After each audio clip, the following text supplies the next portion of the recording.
Hey folks, I just thought this would be easier so you can see how my brush strokes are working. I just want to I'm going to show you with brush and ink how I'm doing this. So the first thing I did was I actually put that over there. So the first thing I did was I actually drew it out. This is what I'm going to advise you guys to do. Sorry about the blurry camera.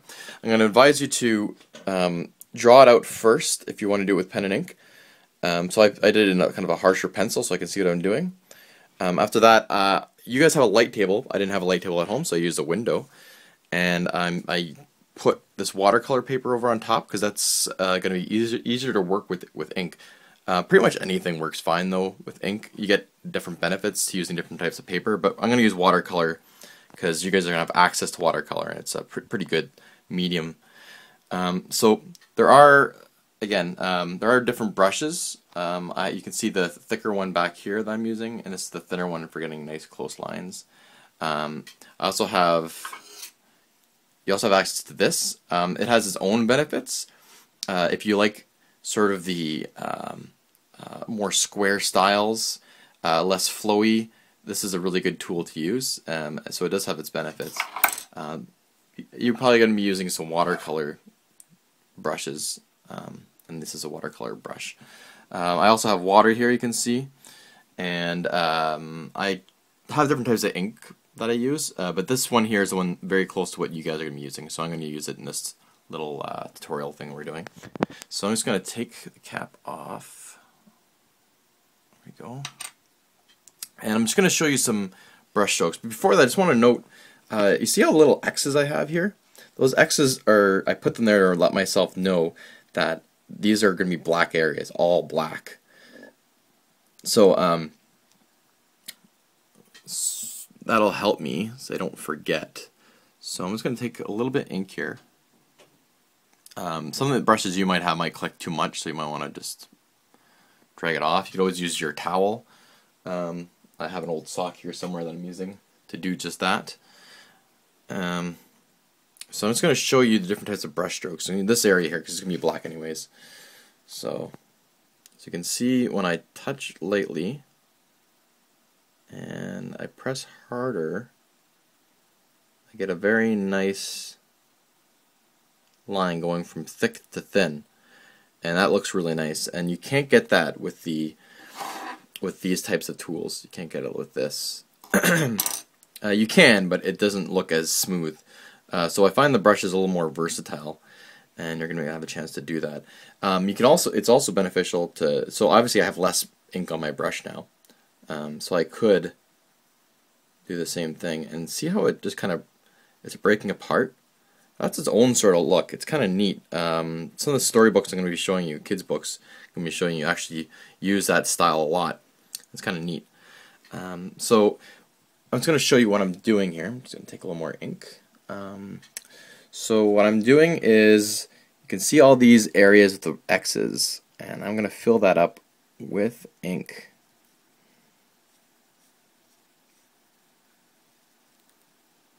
It's hard to try not to look at the camera when I'm doing this.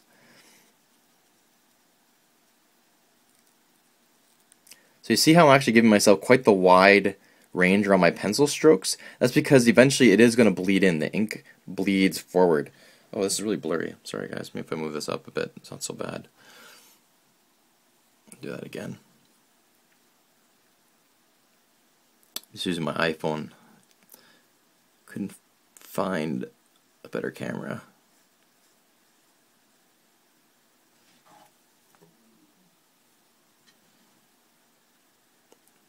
So again, you can see I'm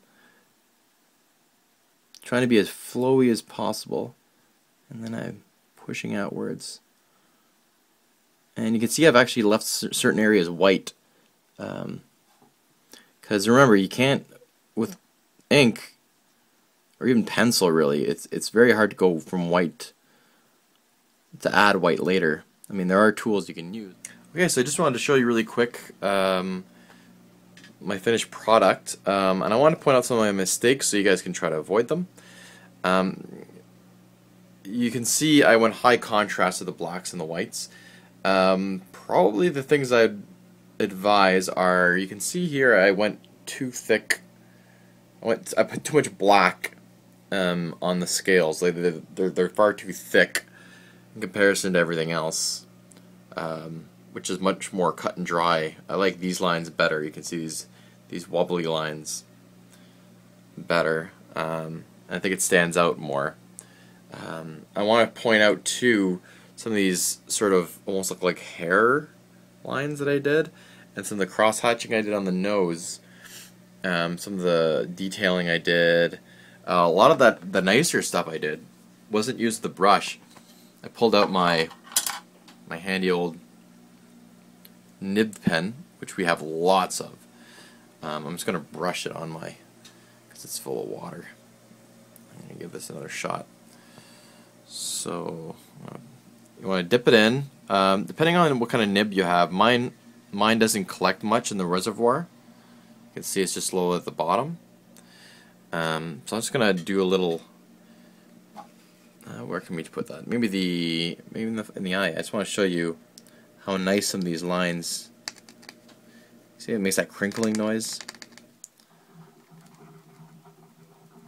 See, and I'm giving a little more purpose to the lines that I made by making them nice and thin. Oh, you guys didn't even see that? Shoot. Okay, I'll try that again. Maybe over here on the hand, even though I don't need it.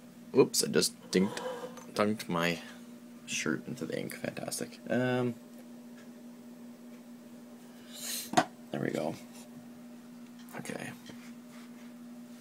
So let's try this again. So you can see you get this sort of nice thick to thin, very clean etch as opposed to the brush, which looks more like a watercolor. Oops, see that? That's an ink blot. I skipped upwards. Sometimes I find it actually looks better when you're using this tool, if you're going down to up. See how nice that is? And I don't really need these lines here, but I just wanted to be able to show you that you can give purpose to lines that you kind of messed up on. Like I messed up on a lot of these lines. I was definitely rushing when I should probably